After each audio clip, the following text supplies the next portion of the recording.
περάσουμε τώρα στο επόμενο μας θέμα, που αφορά την εκδήλωση που διοργάνωσε το Macedonia Society of Great Britain με θέμα Brexit, What Next. Η εκδήλωση άρχισε με χαιρετισμό και παρουσίαση του ιστορικού του Macedonia Society of Great Britain και στη συνέχεια η αντιπρόεδρος της Ένωσης Μακεδόνων Μεγάλης Βρετανίας, κυρία Χρύσα Λαμπρινάκου, παρουσίασε τους εκλεκτούς ομιλητές. Ας παρακολουθήσουμε τις δύο σύντομες ομιλίες. We need to remember that we are the Macedonian Society of Great Britain, and since our foundation in 1989, our main purpose was to promote the history and culture of Macedonia in the UK and its real Greek identity. So with that in mind, we are going to dedicate our next two events to Macedonia. Our next event is on the 17th of May this year, and it will be discussion on the Prespes agreement and what should we expect for that. What are the consequences and what changes it will bring to Macedonia. Following that, in October, on a date to be decided, we're going to have an event about the coins of Alexander the Great and their influence in the ancient world, and the importance for not just Macedonia or Greece, but the whole region where Alexander spread his empire. This event will be done in cooperation with New College Oxford, and it promised to be very interesting. So we will send you details of both these events as soon as we have them. If you're not a member of the society or you don't have our details, you are free to leave us your email address at the end of the lecture, and we are going to keep you up to date with all our activities. Also, we do need your support. We do need to increase our members base. Our society depends on members being active and helping us. So if you want to register as a member, please feel free to ask us again after the lecture. It's very easy. We'll charge you a very small annual fee for our administration expenses. And it's very important for us to have a strong member base, because if a society has a big base, it can do a lot more to help Greece. So thank you again for coming here tonight. And let me hand you now to Dr. Lambrinacou, who's going to introduce speakers for tonight. Good evening. We are very honored to have four distinguished guests, and I will just introduce them to you. First of all, the chair of tonight's panel is Ms. Vicky Price. She's a leading economist and a board member at the Center of Economic and Business Research. At various stages in her career, she has held a number of economic positions in the banking and the oil sector. She was previously Senior Managing Director at the FTI Consulting, Director General for Economics at the Department for Business, Innovation and Skills, and Joint Hand of the UK Government Economic Service. She has also held a number of academic posts as visiting professor and fellow in various UK universities. She is the author of Greekonomics, a book discussing this crisis in the Eurozone and what a Greek exit from the Eurozone might mean. Dr. Denis MacShane was the UK's Minister for Europe in the Tony Blair government and a Labour Member of Parliament for 18 years. He first used the word Brexit in 2012 and has written two books on Brexit. He writes or speaks on European politics in the UK and continental media every day. Ms. Florence Mele is UK Director of Quality and Academic Services at ESCP Europe, London campus. Her area of specialization is academic standards and quality in higher education in the UK. She holds a master's in computer science from Birkbeck College and also teaches computer skills. Previously, she also worked as an auditor and a consultant in Italy and France. She is a French national living in the UK for 17 years and currently obtaining UK citizenship. The Brexit referendum led her to be involved in politics with the Liberal Democrats, and she is now a member of the Wandsworth Lib Dems Executive Committee, chair of Battersea Lib Dems Action Group, and an approved prospective parliamentary candidate. And Ms. Danaï Kyryakopoulou is OMFIS Chief Economic and Head of Research, heading the organization's economic staff and providing intellectual leadership and direction to its economic research agenda. This covers areas relevant to global investment institutions, ranging from monetary policy and financial regulation to reserve and asset management, including the development of new asset classes, such as green finance. She is a frequent speaker and contributor on these topics in international publications, conferences, and the media. Previously, she was managing economist at the Center for Economic and Business Research. She has also served as an economic advisor to the Institute of Chartered Accountants in England and Wales, and has worked at the Bank of Greece. So, Ms. Vicky Price to chair tonight's event. Thank you very much. Στη συνέχεια, ακολούθησαν ομιλίες.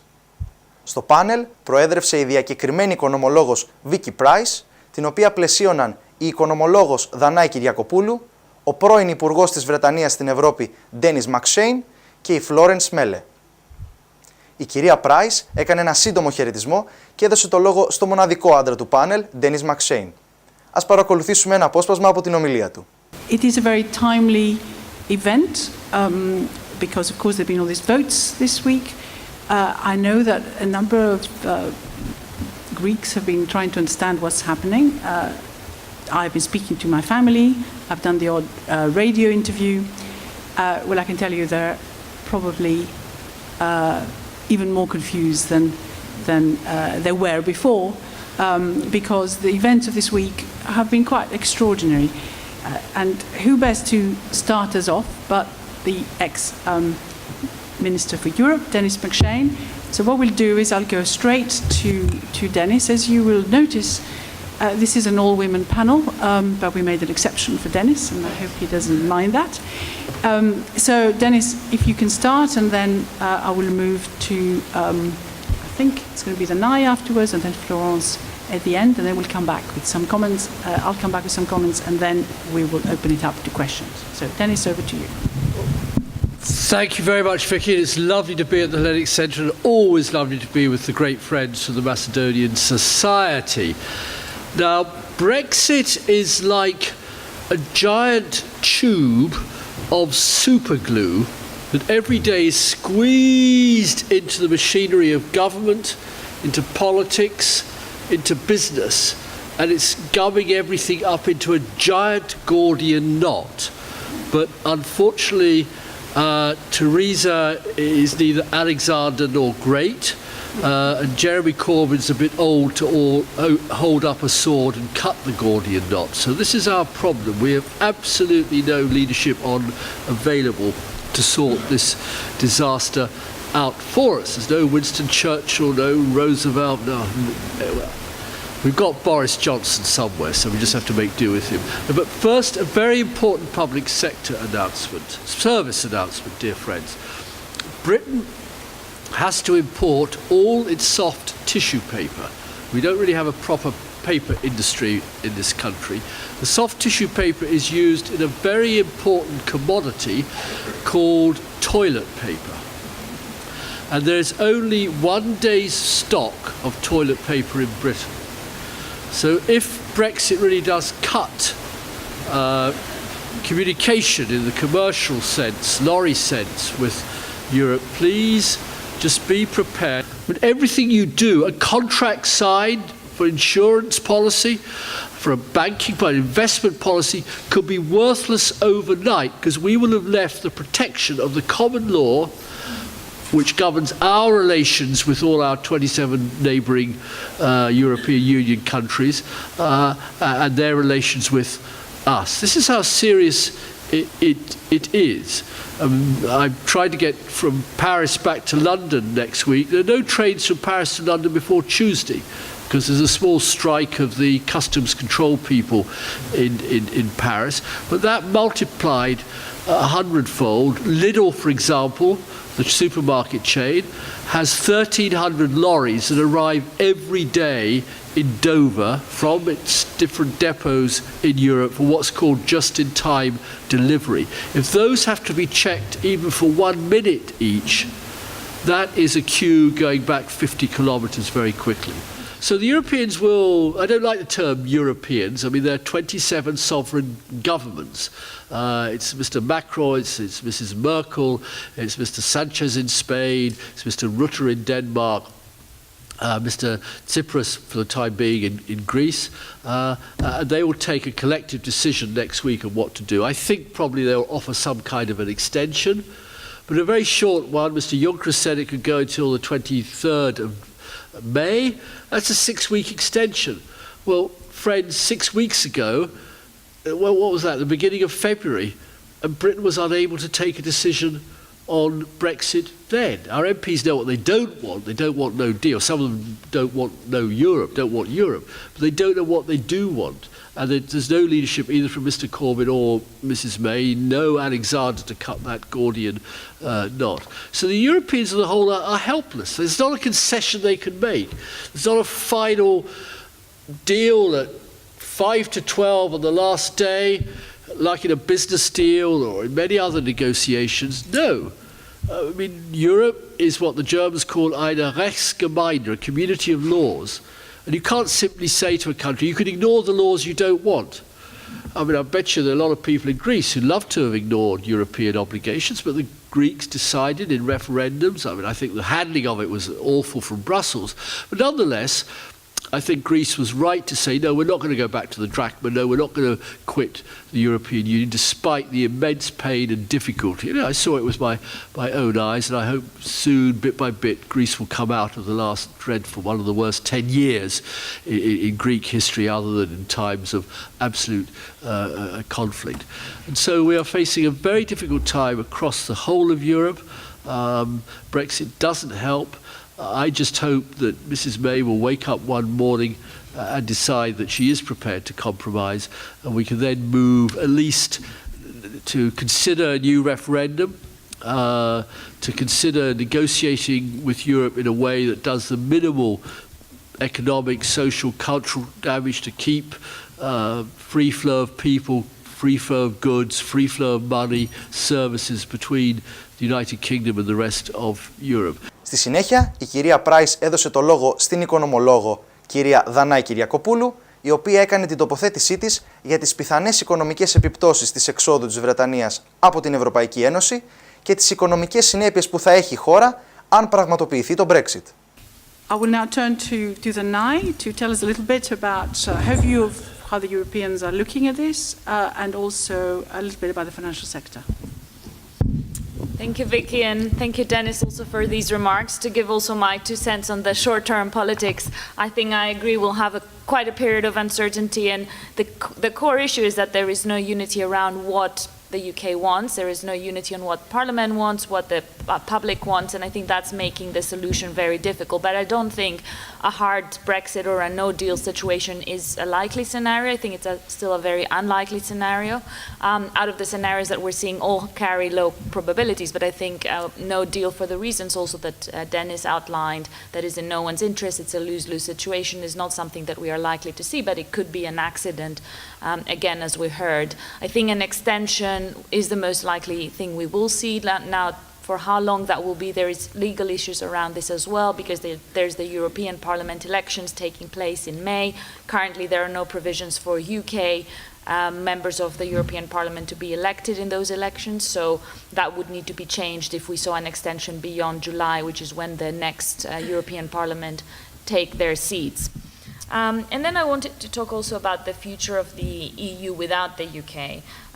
So we heard from Dennis that Brexit has united the EU in some ways, and this is not something that was really expected. There was a fear when we saw the referendum in the UK that other countries would follow that lead, that it could be a domino effect. There were people that really thought that could be the case, but we haven't seen that. We've seen the opposite, really, and a lot of the parties that previously supported their own exit from the EU in some way, or a more detachment from the EU, have now dropped those policies. And it's the one issue that the EU 27, when they get around the table, they all agree on, and it's almost a feel-good factor, because when there's so many issues that they've disagreed on in the past, and they have their these heated conversations, suddenly there is this one thing that everyone agrees on, and they feel good about it. But it's I don't see the EU changing this in the coming weeks and months as the UK puts more pressure for them to drop some of the concessions that they want. I think they've maintained the unity so far, and that will continue, but it will also affect the EU in terms of the UK not longer being part of the conversations and driving the discussions, and also the expertise and support and resources that the UK has offered to the EU. And I think, again, that's something that is not being talked enough beyond the day-to-day negotiations that are going on between the UK and the EU.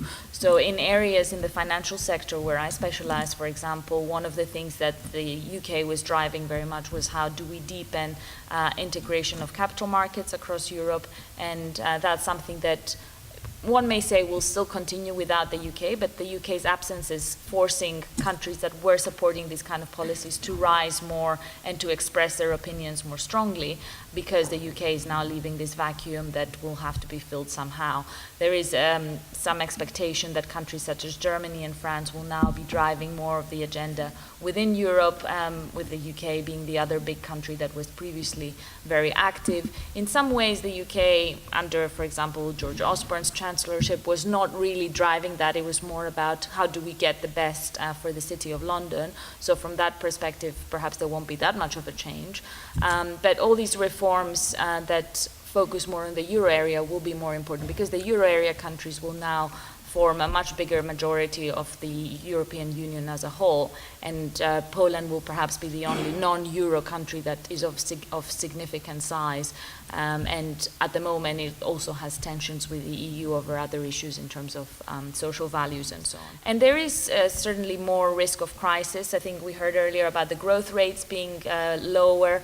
I think when we look at, as an economist looking at headline growths, yes, the global economy is moving into a phase where growth will be more moderate now than what we've seen in the past few years, but that in many ways is natural, because it grew very fast, especially the euro area economy in the past, and it's normal that it's now getting a bit slower. I think that is not so much the key question, it's more about the downside risks and how these have increased. So one of them is, of course, the no-deal Brexit that is a small probability but could still happen, and the other is, of course, Italy, which is another crisis that the euro area may have to cope with soon, and we will see after the European Parliament elections which direction the government goes and how its relationship with the EU changes as well, because for now that is something that has been put off the table.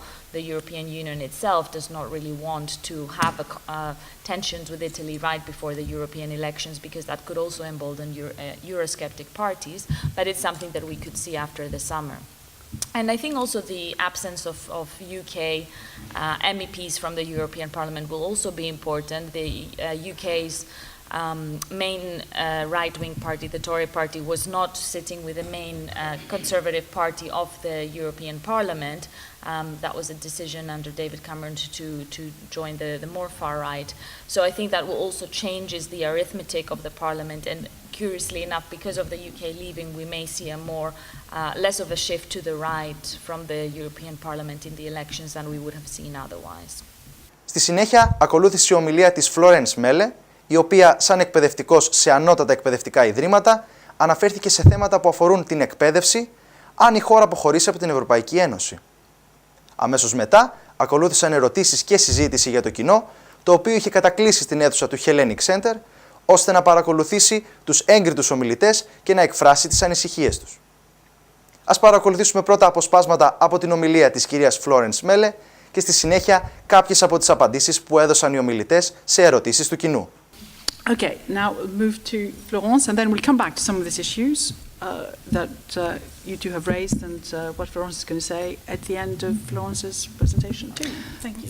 Shall I move this so at least you're... Yeah. Thank you very much, Denis and Danae, for those words, and thank you, Vicky, of course, for chairing this session. Thank you for the Macedonian Society to host this beautiful event and the Hellenic Center. So I'm a French person living in the UK for 18 years, and I work in higher education, which is my area of expertise, and also I'm in politics. So the whole situation today is a heartbreak, nothing but a heartbreak. And it's a fool's game, nothing but a fool's game. So now it would be time to take a step back and try to understand why we fell into and we got trapped into that fool's game. So of course this leads to questions on how democracy works. And of course it's been said that democracy is the worst form of government except for all the others. We need to think about electoral systems, and also we need to think about politics, because politics has to do with emotions. Human beings are driven by their emotions, and sometimes they get overwhelmed by their emotions, and this is what we see very often when there's a vote. So these emotions have led now to a bipolarization of society, which is very regrettable, because we know when we look in history that when society has been bipolarized politically, this has led to conflicts. We've seen that in Europe in the 30s with fascism and communism, of course, and that led to World War II. And after World War II, there was the shock between the USSR and the US, and that led to the Cold War, which lasted until 1991, with devastating consequences all over the world. So honestly, as a French person, being a candidate in the local elections in the UK is extraordinary. Would it happen in France? I don't think so, that you would allow an English person, of course you can allow, but would you ask an English person to stand in the local elections in France? I doubt. Honestly, I doubt. So I was given that opportunity of being a candidate, of campaigning. Okay, I wasn't elected, but I got 365 votes, which is a good result. I was quite proud of this, and it was a very good experience as well. And after that, of course, the Lib Dems are always looking for women, taking more responsibilities. In the nicest possible way. Yes, in the nicest possible way. Right. And I was offered the possibility to take the assessment to become prospective parliamentary candidate, PPC. Although I'm French, they allowed me to take that assessment.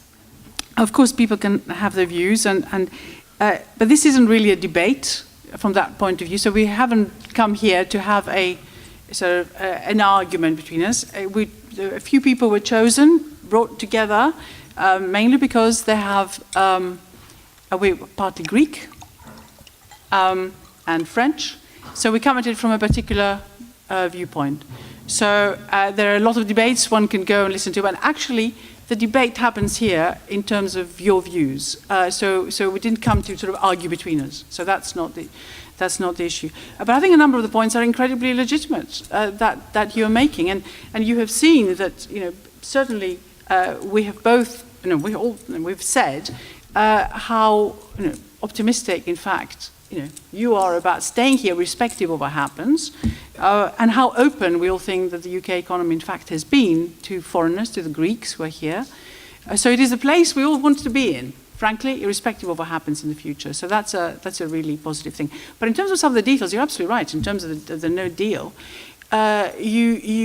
certainly you will need the agreement of everybody to give us an extension, and there's no guarantee, as I think Denis was suggesting, that this would happen. And as Danae was saying, quite a lot of people would quite like to get rid of us, really, saying that, not that they don't appreciate what the UK has done, but because they sort of, they seize the opportunity, they see this as a great opportunity of perhaps doing something else themselves that the UK was rather good at doing in the past. So it is inevitable that this sort of thing would happen. So no, there's no guarantee, and I think the no deal is entirely possible. But from our perspective, particularly being foreigners originally, as I am, I'm Greek, the parliamentary process here has nevertheless confused us, and confuses lots of people who look at it from the outside, and maybe confusing some of the people in this room. And that's why I was asking the very legitimate question as to how can you bring something that's already been voted down a few times back again, and it may indeed end up being voted through, and we may indeed see the withdrawal deal through, or we may end up with a no deal. I think everything is possible right now, frankly. Yes, please come back. But Florence, you spoke with enthusiasm about staying here, but if you look at migration data, what it shows is that EU migrants, EU, if you want to call them that, EU workers, are not coming here in the same numbers. In fact, net migration from the EU is going down, and going down very, very strongly. People are voting with their feet in a way, because they see that there is less opportunity here, perhaps, that the economy here is slowing down. Maybe that's one reason, but I think more importantly, they don't feel welcome, and they're very confused about what type of immigration policy we're going to have in the future. You mentioned that a lot of your French friends don't want to do what you're doing, which is, practically becoming institutionalized British. That's what I'm seeing happening. So you're sticking it out and saying that this still has huge promises, but I think your friends are not all agreeing with you. Tell us a little bit more.